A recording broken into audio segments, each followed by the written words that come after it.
Hello అండి, welcome to my channel Renu vlogs. ఈ రోజు వ్లాగ్ వచ్చేసి డే 2 ఇన్ తిరుపతి వెళ్ళిన రోజే మాకు అక్కడ దర్శనం అయిపోయింది. అవన్నీ కూడా ఫుల్ డీటెయిల్స్ నేను ముందు వీడియోలో పోస్ట్ చేశాను. ఎవరైనా చూడలేని వాళ్ళు ఉంటే కింద లింక్ ప్రొవైడ్ చేస్తాను, వెళ్ళి చూసేయండి. అండ్ ఈ రోజు వచ్చేసి నెక్స్ట్ డే అన్నమాట. ఎర్లీ మార్నింగే మేము అందరం రెడీ అయిపోయి రూమ్ అయితే వెకేట్ చేసేసాము.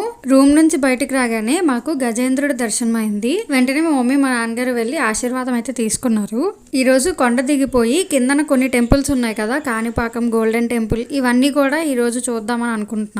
కిందకి వెళ్ళిన తర్వాత వెహికల్ మాట్లాడుకునే దానికన్నా పైనుంచే మాట్లాడుకొని వెళ్ళిపోవడం బెస్ట్ అని ముందు రోజు ఈవినింగ్ మేమైతే వెహికల్ బుక్ చేసేసుకున్నాము. ఈ రోజు మేము వెళ్లే టెంపుల్స్ చాలా వరకు మీ అందరికీ తెలిసినవి అయి ఉంటాయి, కానీ నేను ఫస్ట్ టైం వెళ్ళడం అనమాట. వకులమాత దేవి గుడికి అలాగే గోల్డెన్ టెంపుల్ కి, ఇవి రెండు నేను ఫస్ట్ టైం వెళ్తున్నాను. కాణిపాకం ఆల్రెడీ వెళ్ళాను, అలాగే కళ్యాణకట్ట దగ్గర కళ్యాణ వెంకటేశ్వర స్వామి గుడికి కూడా ఇదే ఫస్ట్ టైం. అలివేలు మంగాపురం ఇంతకు ముందు వెళ్ళాము. సో ఈ 4 టెంపుల్స్ కూడా ఈ రోజు అయితే మేము కవర్ చేయబోతున్నాము. మేము ఫస్ట్ వెళ్ళిన గుడి అయితే వకులమాత ఆలయంకి వెళ్ళాము. అసలు ఎవరు ఈవిడ ఏంటి అనేసి మా మమ్మీకి అడిగితే మమ్మీ ఏం చెప్పిందంటే వెంకటేశ్వర స్వామిని పెంచిన తల్లి అంట ఈవిడ. ఈ టెంపుల్ కోసం మీ అందరికి కూడా బ్రీఫ్ గా చెప్పాలి అని చెప్పేసి నేనైతే కొంత తెలుసుకున్నాను. నేను తెలుసుకున్న దాన్ని మీ అందరితో ఈ రోజు అయితే షేర్ చేసుకుంటున్నాను. అసలు ఏంటంటే ఈ ఆలయం చిత్తూరు జిల్లాలోని పేరూరు బండపై అయితే ఉంది. మనం కలియుగ అవతారంగా చెప్పుకుంటున్న వెంకటేశ్వర స్వామిని పెంచిన తల్లి అన్నమాట ఈవిడ. ఈమె యశోద అవతారంగా కూడా చెప్పబడుతుందంట. ద్వాపర యుగంలో తల్లి యశోదకు శ్రీకృష్ణుడు ఇచ్చిన వర ఫలితంగానే కలియుగంలో శ్రీనివాసుడు అవతరించి వకులాదేవి చేతుల మీదుగా వివాహం జరిపించుకున్నాడట శ్రీ విష్ణు భగవానుడు. శ్రీకృష్ణుణ్ణి చిన్నప్పటి నుంచి పెంచి పోషించిన మాతృమూర్తి యశోదాదేవి. అయినా యశోదకు తనివి తీరలేదు. కంసుని వదనానంతరం ఆ శ్రీకృష్ణుడు తల్లిదండ్రులైన దేవకి వసుదేవుల చెంతకు చేరాడు. వారి దగ్గరే శ్రీకృష్ణుడు వివాహాది కార్యక్రమాలన్నీ కూడా జరిగాయి. చిన్నప్పటి నుంచి పెంచి పెద్ద చేసిన తాను శ్రీకృష్ణుడికి వివాహాన్ని స్వయంగా చేసి సంతోషించే భాగ్యానికి నోచుకోలేదు కదా అని చింతిస్తున్న యశోదాదేవికి శ్రీకృష్ణుడు ఇలా వరాన్నిచ్చాడంట. నన్ను పెంచి పోషించినందుకు స్వయంగా నీవే నాకు వివాహాన్ని చేసి సంతోషించే భాగ్యాన్ని తర్వాత వచ్చే కలియుగంలో కలిగిస్తున్నానంటూ అభయమిచ్చాడు. శ్రీకృష్ణుడు ఇచ్చిన వరంతో కలియుగంలో యశోదాదేవి వకులామాతల వెంకటాచల శిఖరాలపై యోగినిగా తపస్సు ఆచరిస్తుండగా శ్రీవారు ప్రత్యక్షమయ్యారు. అలా స్వామివారి ఆలనా పాలనా చూసిన వకులామాత పద్మావతి దేవిని ఇచ్చి స్వయంగా వివాహం చేసింది. అలా యశోదాదేవి కలియుగంలో వకులామాతలా మారి తన కోరికను నెరవేర్చుకుంది. ఇది ఆ వకులామాత ఆలయం వెనుకున్న స్టోరీ. ఈ కథ ఇదంతా నాకు కూడా ఇప్పటి వరకు తెలీదు, మీ అందరితోని షేర్ చేసుకోవాలి అని చెప్పి మీ అందరి వల్ల నేను కూడా తెలుసుకున్నాను. ఈ అమ్మవారి కోసం మీలో ఎంతమందికి తెలుసో కింద కమెంట్ చేయండి. తిరుపతి నుంచి ఈ గుడికి ఒక 15 to 20 కిలోమీటర్స్ డిస్టెన్స్ ఉంటుంది అంతే, మరీ ఎక్కువ దూరం కాదు. మేము ఎర్లీ మార్నింగ్ ఈ గుడికి వచ్చేయడం వల్ల మాక్సిమం చాలా వరకు అక్కడ దగ్గరలో షాప్స్ ఉంటాయి కదా, అవన్నీ కూడా క్లోజ్డ్ లోనే ఉన్నాయి. జనం కూడా అంత ఎక్కువ ఏం లేరు. నేను ఇక్కడ వేసుకున్న అవుట్ ఫిట్ కోసం మీ అందరితో ఆల్రెడీ రివ్యూని అయితే షేర్ చేసేసుకున్నాను. నేను ఈ నారాయణపేట హాఫ్ సారీని వచ్చేసి శ్రీ అనన్య కలెక్షన్స్ అనే పేజ్ నుంచి తీసుకున్నాను. ఈ హాఫ్ సారీ వాష్ చేసిన తర్వాత కలర్ అయితే అస్సలు ఏమీ ఫేడ్ అవ్వలేదు. వాళ్ళ దగ్గర హాఫ్ సారీసే కాదు, శారీస్, డ్రెస్సెస్, జ్యువెలరీ అన్ని ఉన్నాయి. వాళ్ళ పేజ్ డీటెయిల్స్ కూడా నేను కింద డిస్క్రిప్షన్ లో మెన్షన్ చేస్తాను. ఎవరైనా కావాలనుకునే వాళ్ళు వాళ్ళ పేజ్ ని విజిట్ చేసి తీసేసుకోండి. ఏ టెంపుల్స్ లోని కూడా వీడియోస్ ని అలో చేయరు కదా, ఇక్కడ కూడా సేమ్ అంతే, వీడియోస్ ని అలో చేయరంట. మేము వీడియో తీస్తున్నాము, సెక్యూరిటీ గార్డ్ వచ్చేసి ఇక్కడ వీడియోస్ అవి అలో చేయము అనేసి అయితే అన్నారు. కానీ బయటే తీసుకుంటాము, లోపలికి తీసుకెళ్ళము అని చెప్పేసి టెంపుల్ మొత్తం కూడా వీడియో తీసాను. ఇక్కడ నుంచి గుడి పై నుంచి వ్యూ అయితే చాలా చాలా బాగుంది. తిరుపతి వెళ్లే వాళ్ళు ఎవరైనా ఉంటే వీలు చూసుకుని ఈ టెంపుల్ ని కూడా విజిట్ చేయండి.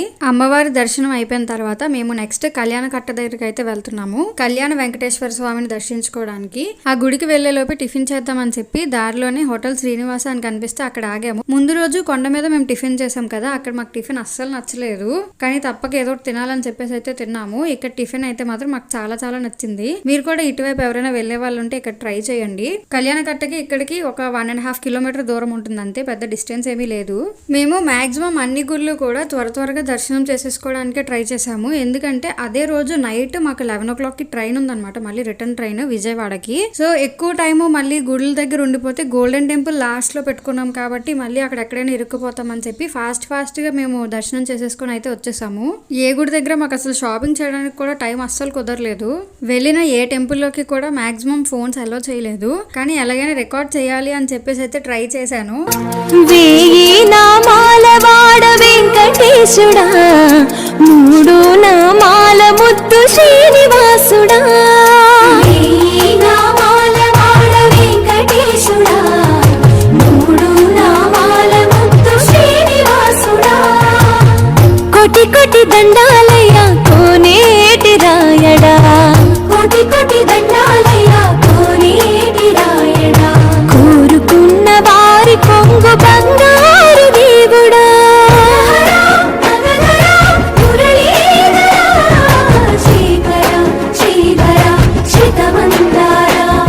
ఇంకా అక్కడ దర్శనం అయిపోయిన తర్వాత మేము కాణిపాకం టెంపుల్కి అయితే స్టార్ట్ అయిపోయాము.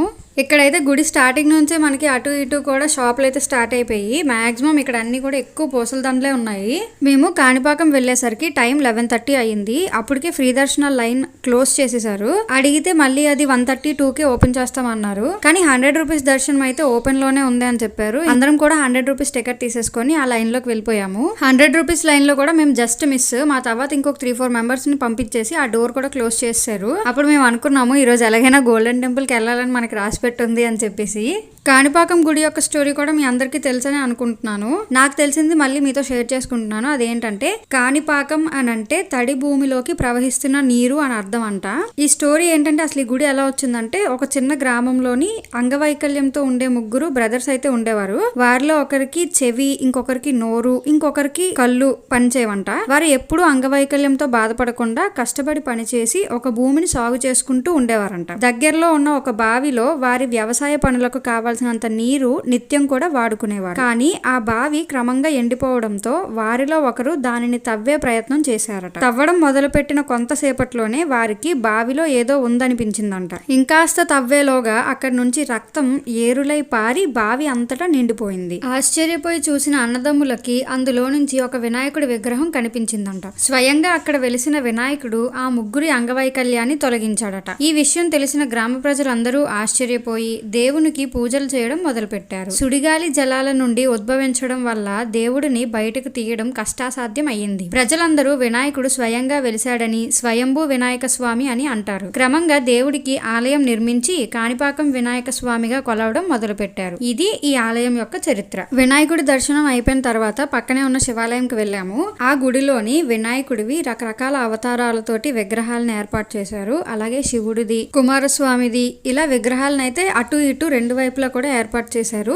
ఇక్కడ ఫొటోస్, వీడియోస్ అయితే అస్సలు అలౌ చేయలేదు. దానికి రీజన్ ఏంటంటే ఇక్కడ వేలంపాట పాడుకున్నారంట. ఫోటోగ్రాఫర్స్ వాళ్ళందరూ కలిపి వేలంపాట పాడుకున్నారంట. సో అక్కడ ఉన్న ఫోటోగ్రాఫర్స్ ఈ ప్లేస్ ని కొనుక్కున్నారంట. అక్కడ ఓన్లీ వాళ్ళే ఫొటోస్ తీయాలంట.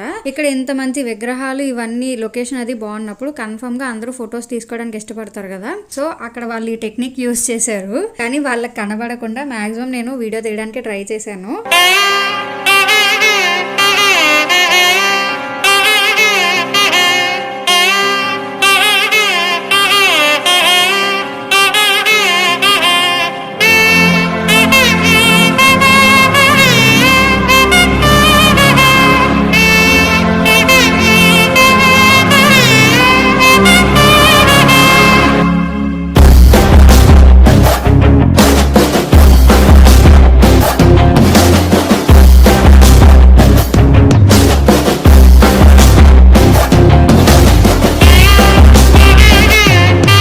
కాణిపాకం టెంపుల్ నుంచి డైరెక్ట్ గా గోల్డెన్ టెంపుల్ కి అయితే స్టార్ట్ అయిపోయాము.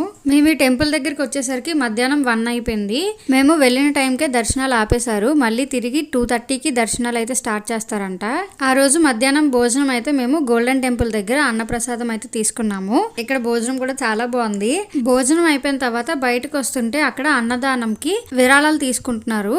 నేను ఇప్పుడు వరకు విరాళాలంటే సింహాచలం దగ్గర కానీ తిరుపతి, విజయవాడ ఇక్కడ ఎక్కడైనా కూడా జస్ట్ డొనేషన్ తీసుకొని వాళ్ళు మన పేర్లు రాసేసి స్లిప్ ఇచ్చేస్తారు కదా. కానీ ఇక్కడ అలా చేయట్లేదు. 100 రూపీస్ నుంచి స్టార్ట్ అవుతుంది. ఇక్కడ మనం అమౌంట్ ఇస్తే దానికి తగ్గట్టుగా మనకి రైస్ ప్యాకెట్స్ ఇస్తున్నారు. అంటే బియ్యం ని ప్యాకింగ్ చేసేసి వాళ్ళే అక్కడ ఇస్తున్నారు. అక్కడ మధ్యలోని ఒక హుండీ లాంటిది పెట్టి దాని చుట్టూ ఒక 3 టైమ్స్ తిరిగేసి అందులో ఆ హుండీలోని ఈ బియ్యం ప్యాకెట్ ను వేసేయమంటున్నారు. ఒకప్పుడు గోల్డెన్ టెంపుల్ అంటే అమృత్సర్ లోని గురుద్వార్ అంట. కానీ ఇప్పుడు మాత్రం అందరికి మహాలక్ష్మి అమ్మవారి దేవాలయమే గుర్తొస్తుంది. ఇక్కడ స్తంభాలు, వాటిపై శిల్పకళ, గోపురం, విమానం, అర్ధమండపం, శటగోపం అన్ని బంగారంతో చేసినవే.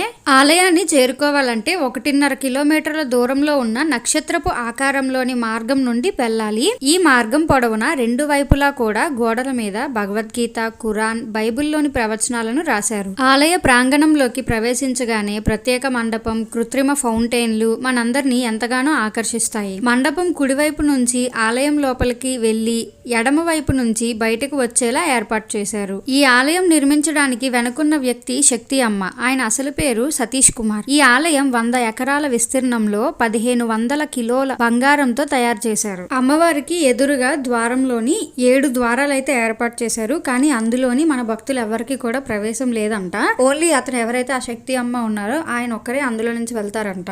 అమ్మవారిని దర్శనం చేసుకున్న తర్వాత బయటకు వచ్చేస్తే అక్కడ మనకి దీపం పెట్టుకోవడానికి ప్లేస్ అది ఉంటుంది. కానీ అక్కడ దీపం పెట్టుకోవాలంటే 20 రూపీస్ 50 రూపీస్ టికెట్ ఉంది. అలాగే ఇంకొంచెం ముందుకు వెళ్తే అక్కడ ఓన్లీ బంగారంతోనే 70 కేజీల బంగారంతో అమ్మవారి విగ్రహాన్ని అయితే తయారు చేసి ఉంచారు. ఆ అమ్మవారికి మనం డైరెక్ట్ గా మన చేతులతోనే అభిషేకం అయితే చేయొచ్చు. అభిషేకంకి ఒక మనిషికి టికెట్ వచ్చేసి 100 రూపీస్. అభిషేకం చేసిన తర్వాత అమ్మవారి కుంకుమను అయితే మనకి ప్రసాదంగా ఇస్తారు. ప్రసాదం తీసుకొని మేమైతే ఇంకా రిటర్న్ జర్నీ మళ్ళీ స్టార్ట్ అయిపోయాము తిరుపతికి.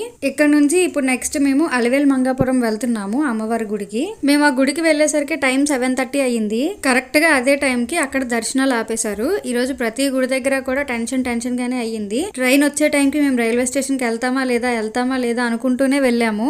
దర్శనాలు మళ్ళీ 8 o'clock కి స్టార్ట్ చేస్తారన్నారు. అందుకనే ఇంకా లేట్ అయిపోద్దని చెప్పేసి మేమైతే రిటర్న్ అయిపోతున్నాము. కానీ కరెక్ట్ గా అదే టైం కి దర్శనాలు మొదలయ్యాయి అని చెప్పేసి పిలిచారు. ఇంకా వెంటనే వెళ్లి లైన్ లో నించుండిపోయి అమ్మవారి దర్శనం కూడా చేసేసుకున్నాము. ఆ తర్వాత రైల్వే స్టేషన్ కి వెళ్లే దారిలోనే టిఫిన్ తినేసి ఇంకా రైల్వే స్టేషన్ కి అయితే వెళ్ళిపోయాము. ఆన్ టైం కి వెళ్ళగలమో లేదో అని భయపడ్డాం కానీ కరెక్ట్ టైం కి మేము రీచ్ అయిపోయాము. అనుకున్న టైం కన్నా ఒక హాఫ్ అన్ అవర్ ముందే రీచ్ అయిపోయాము. ఇలా మా డే 2 ఇన్ తిరుపతిలో అయితే గడిచింది. ఇంక ఈ రోజు ట్రైన్ ఎక్కేసి మేము నెక్స్ట్ డే అయితే విజయవాడలో దిగాము. విజయవాడలో మాకు దర్శనం ఎలా అయ్యింది, ఎక్కడికి వెళ్ళాము అనేది నెక్స్ట్ వీడియోలో అయితే చూడండి. నా ఛానల్ ని ఫస్ట్ టైం చూస్తున్నట్టయితే సబ్స్క్రైబ్ చేసుకోండి. ఈ వీడియో కనుక మీకు నచ్చినట్టయితే లైక్ చేయండి, షేర్ చేయండి, కామెంట్ చేయండి. And thank you for watching.